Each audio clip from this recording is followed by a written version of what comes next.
In 1901, John F. Queeny founded the original Monsanto. He named the company after his wife, Olga Monsanto Queeny. The first product of the company was Saturnine and was supplied to Coca-Cola. In the 1920s, Monsanto expanded to the chemical industry, and the most famous result was PCB, polychlorinated biphenyl. It is now banned due to it being toxic and causing pollution. In the Second World War, Monsanto became one of the top US chemical companies. It produced major herbicides including Lasso and Agent Orange. Agent Orange was effective to destroy the crops in the Viet Cong in the Vietnam War. However, it was widely used as a defoliant by the US government during the Vietnam War, and it contaminated more than 3 million civilians, and 500,000 Vietnamese children have been born with deformities. Lots of people had criticised Monsanto, which led to many lawsuits from the victims. Monsanto continued producing chemical products, but in 1980, Monsanto changed the route from chemical industry to agricultural biotechnology.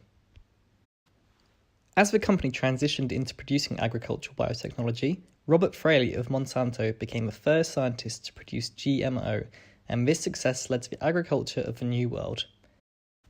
GMO is commonly used in our life. The biggest producer in US crops is corn, because it is used as not only for food, but also for cola, milk, toothpaste and aspirin. Among these common corns, 85% are produced as a genetically modified organism. That shows how much of an impact GMOs have on our lives. GMO stands for genetically modified organism and was made for mass production of the crops. At the same time, it is made for protection of the herbicide so that it could not easily die. People think that the food from GMOs are dangerous because it is transformed by personal technology, not by nature. But actually, the problem is not related to the human health. It is more about the monopoly of the company, and it could destroy the ecosystem in agriculture. If the farmer buys the seed of a Monsanto GMO, they could raise the crops eternally by itself, and this could lower Monsanto's profits. So, Monsanto tried to produce the GMO but could not get the seed after bearing fruit. This makes the crops stop breeding with other crops, and the extreme monopoly to Monsanto. Lots of victims by the Monsanto GMO. In South America, the GM soybeans were supplied, and the amount that one person cultivates increased, which resulted in the lack of farmland and increasing numbers in unemployment. Also, in India, the provided Bt cotton could not grow in the Indian land, so that the profit of Monsanto went high, but the loss of farmers was a very large amount. As seen previously, the Monsanto and its genetically modified products are innovative within agriculture, but the monopoly of the company could ruin farmers' lives and the agriculture system. Also, for these reasons, the company doesn't have a very good image, so it is crucial that we address the social marketing. We consider that now would be a good time to launch a new social marketing campaign. Seeing the negative period of time that the company has suffered because of its bad reputation, we have analysed news about the company from some of the most important newspapers in the world, and most of them are negative, which puts the company in a very bad position. These newspaper articles show some of the bad press the company has received in recent years, such as a Roundup cancer case and the aftermath of their involvement in the Vietnam War. Nowadays, every company is concerned about social responsibility, so conducting a social campaign will show consumers and society in general that Monsanto is a company that will join this great human and social commitment and will help to make the world a better place. To start things off, we conducted a survey to understand what thoughts consumers can offer about the company, if anything at all. A total of 37 respondents replied to our survey. The first question was simply, do you know Monsanto? With almost half of our respondents stating that they were unaware of the brand. We then went on to ask about GMOs, with roughly half of the people knowing what it is. There was a lot of uncertainty when our survey were asked if they would buy from the company, with over 1/3 of the people unsure of what they would do. And finally, we found that with almost 2/3 of the people voting in favour of it, companies should yearn to have a good social responsibility. To recap, with this survey we have found out that a lot of people didn't know the company, and half the people interviewed knew what genetically modified organisms are. We have a very tight result between the answers referring to it that they would or wouldn't buy products from this company. We think that this might be because of the unawareness of the brand. And finally, we have seen that most of the people would prefer to buy products from a company who are more concerned about social responsibility than from another one without any social marketing campaigns. So this makes us go further with this new project.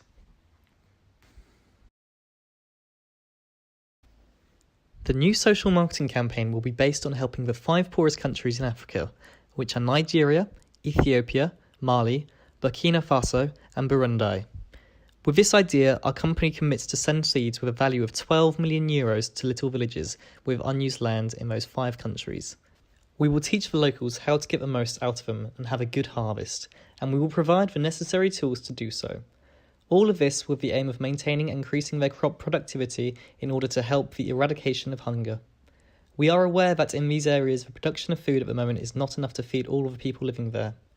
With this project, we want them to have enough for self-consumption and perhaps also to help them start a little business and trade the food they get from harvest.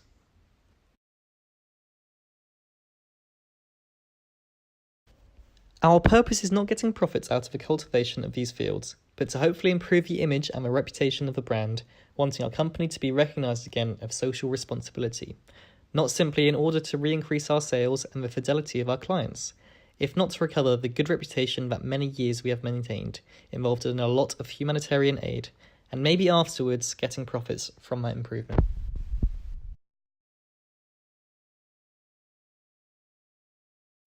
We rely on a great team of farmers who worked in the company before and who are going to travel to Africa in order to help with the tasks and teach the locals. Our first partner will be Iber Transit, a great airline that travels all around the world, being concerned about their social responsibility too. They are going to be opening their routes to more countries in Africa, so we thought that they would be the best ones to help us with this project. They will be in charge of the transport of the seeds. With the advertising of the campaign, we are working together with a great team from Bayer that is committed to ethical sales and marketing practices. And last but not least, we are also partnering with one of the largest environmental organisations in the world, Greenpeace. They heard about our project and about how committed we are with it, so they wanted to work together with us. It is very useful for us to count with a great non-profit organisation that has so many years of experience and that has teams that know these areas very well. We did a micro-environmental analysis to identify our strengths, weaknesses, opportunities and threats related to the planning of this new project. To do so, we use the SWOT analysis tool. Our strengths are that we have the necessary tools and knowledge to carry out on this project. Our weaknesses include the current bad image that our consumers and customers have about us already. An opportunity is that this new project could bring us an improved image and that could consequently increase the numbers of our customers. And finally, the threats. The land of these countries could be risky in terms of growth and irrigation because of the amount of water that can be used is very minimal.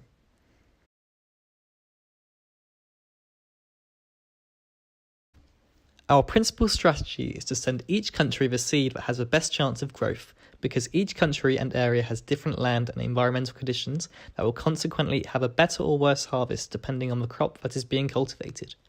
After seeing different factors and a detailed study of the land, we have chosen the following crops. For Ethiopia, we have gone with sorghum. It is one of the most important food crops in the world. It is a genus of native grasses and has an important resource of arid regions due to its resistance of drought and heat. In the case of Mali, its economy is mainly agrarian, and the crops depend almost entirely on the irrigation or the floods of the Niger River, so rice and maize grow best. Nigeria's climate, which is tropical in the south and a desert in the north, allows for the cultivation of many products such as potato, cassava, or cocoa. In the case of Burundi, we provide sugar and coffee, and for Burkina Faso, cotton, because it is the biggest cotton wholesale exporter in the world. With the average person spending up to 40 minutes per day on YouTube and 35 minutes on Facebook, it makes sense to target these social media sites to get our message across. With Facebook, we can generate adverts in which users will see appear on their timeline if they are responding to other relevant content on the website. This is a low-cost method in which we can work with Facebook's algorithm to make sure we are targeting the most relevant audience possible. This can also work in conjunction with the YouTube campaign, in which the user can navigate through our Facebook advert to find out more information about this campaign. Both the Facebook adverts and YouTube information videos will have backdoor links being led to it through the use of online cookies, SEO tools, and will both benefit from organic growth of the campaign. For the social responsibility plan that we have established, it is very important to take into account the risks that exist when putting it into practice, since taking them into account will help to avoid certain negative consequences or threats. Risk management is the process of identifying, analysing, and controlling threats of our company's plan. The company's risks could come from a wide variety of sources, including financial uncertainty, legal liabilities, strategic management errors, accidents, and natural disasters. There are many data-related risks. As we have mentioned before, one of the principal threats is that the land of the countries we want to help could be risky in terms of growth and irrigation because the amount of water that can be used is minimal. These 5 poor countries in Africa, which are Nigeria, Ethiopia, Mali, Burkina Faso, and Burundi, have only enough water to supply about 60% of the population of each of the countries. We trust that the rainwater will be enough and that clean water will not have to be used to keep the seeds. We also have to take into account our weaknesses. There is a very big percentage of people who have a bad image of our company, and this could be risky because people might not be willing to change their mind, although we put our ethical plan into action. This is why we have to work on a good marketing plan to try to convince people that our company is really worth it, and hopefully the inhabitants of these places are going to speak well of the company. It is very important that we study the characteristics of the places that we are going to send the seeds, and not only the land, but the population itself, the locals, because they are going to be the ones who work on the land. We have to help guide the farmers and be sure that they know what they are doing, because any little error can ruin the whole idea.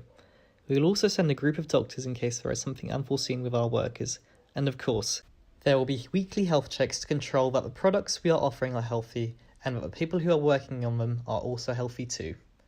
All this is very important to be taken into account to minimise risks.